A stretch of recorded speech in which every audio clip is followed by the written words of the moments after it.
Continuing with our discussion on the causes behind the outbreak of the Second World War, we find a revival of aggressive nationalism as a cause behind the Second World War. Now, do you remember how aggressive nationalism played a key role in causing the First World War?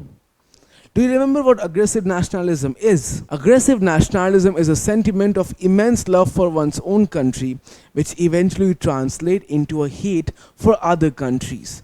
It's a sentiment where one justifies any particular act, even war, as long as it is done to promote the national interest. Quite simply put, it is a sentiment where one prioritizes their own interests over the other country's interests, and they feel that their nation or their country is superior. So such was the aggressive nationalism which caused the First World War.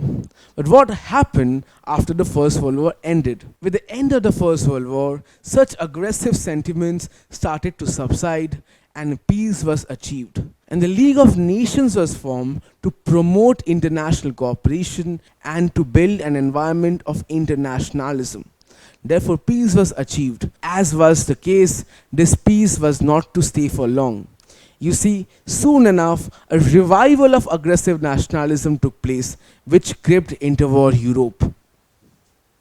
The first nail on the coffin of a lasting peace after the First World War was caused by the unfair peace treaties that were imposed on the defeated nations. Primary of these peace treaties was the Peace at Versailles, and the terms of these treaties were incredibly unfair on the nations that they were imposed upon, as these nations had lost the war. Now, these terms included arm limitations and territorial handovers, which left the people of the nation humiliated, as it directly attacked the pride and vitality of these nations. This humiliation in the hearts of the people of these countries eventually led to a resurgence of aggressive nationalist feelings or sentiments in them, and it heightened even more as they wanted to exact revenge on the victorious nations for even putting such unfair terms on them, and also wanted to restore their nation's lost pride. That supplemented with the inefficiency of the peacekeeping mechanisms, primarily the failure of the League of Nations to keep such aggressive nationalist sentiments at check and to also prevent such unfair terms of the treaties to be imposed on nations, led to an overall resurgence of aggressive nationalism in these defeated nations of the First World War. Now, if you remember, we have mentioned that the totalitarian leaders and their ideologies rose up in popularity and power by taking opportunity of the frustrations in the hearts of the people, particularly towards the unfair treaties. Now, these frustrations already caused a resurgence of aggressive nationalism, and these totalitarian leaders furthered this as they were staunch nationalists themselves. Hitler and Mussolini both were core nationalists at heart, and when they came to power, all their policies had a hint and tinge of aggressive nationalism. In fact, they were also able to justify the expansionist tendency by using the garb of aggressive nationalism, as they stated that expansion is important for national interests, as it is only when the nation is expanding its border can it truly survive. Therefore, we understand that the aggressive nationalism that had a resurgence in interwar Europe got an overall boost under the totalitarian leaderships of Hitler in Germany and Mussolini in Italy.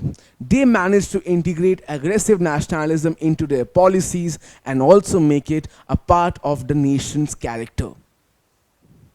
Now, can you answer this question? Aggressive nationalism got a boost in Italy under Stalin, Mussolini, Hitler, or Lenin. The correct answer happens to be Mussolini. And the best friend of aggressive nationalism had always been propaganda, and therefore propaganda was used in any means possible and in any source available to make sure that the aggressive nationalist sentiments in the hearts of people keep on heightening. In fact, the propaganda was particularly targeted in arousing patriotic sentiments or the sentiment of love for one's country, and this was aroused to increase enlistment in the army. If you remember, the totalitarian ideologies were militaristic in nature and they wanted to build big armies and eventually they wanted to expand. The only way these leaders could convince the nation's public to join the army and to keep on fighting and to also walk into uncertain death is to somehow link enlistment into the army as a way of showing love for the country, and therefore such propaganda mechanisms were used to arouse patriotic sentiments so that people will enlist in the army on their own voluntary basis. Now, in the First World War, we saw the use of posters and newspapers to evoke aggressive nationalism, and the propaganda mechanisms were therefore those. But before the Second World War, new forms of propaganda mechanisms popped up, especially the use of films and radio. Now, in this form of modern propaganda, Nazi Germany under Hitler was an expert. In fact, in this particular picture, you can see the poster of a propaganda film which shows Hitler's nationalist sentiments.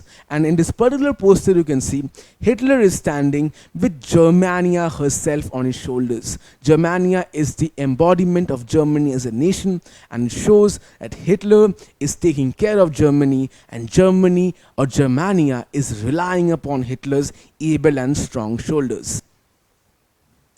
Therefore, we understand that through the discontentment in the people's heart towards the unfair peace treaties, the inefficiency of peacekeeping mechanisms, the rise of totalitarian ideologies and their aggressive nationalist sentiments, and the employment of propaganda mechanisms, all this led to an overall revival of aggressive nationalism in Europe, where Europe became a hotbed of aggressive nationalist sentiments, where almost all the European nations had sudden resurgences of aggressive nationalism. Soon enough, these aggressive nationalist sentiments created enough tension among the nations and also made the nations hate each other, which eventually led to the Second World War.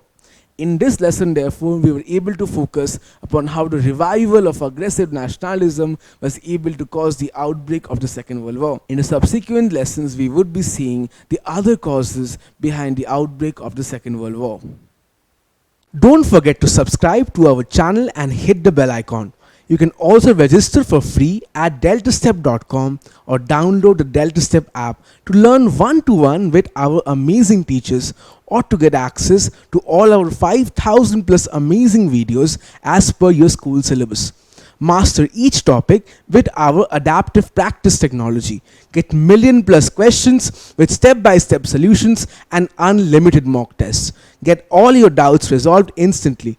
Learn via games and win amazing prizes like PlayStations and iPads. So at DeltaStep, learning is not just fun and easy, it is rewarding too. So register for free now.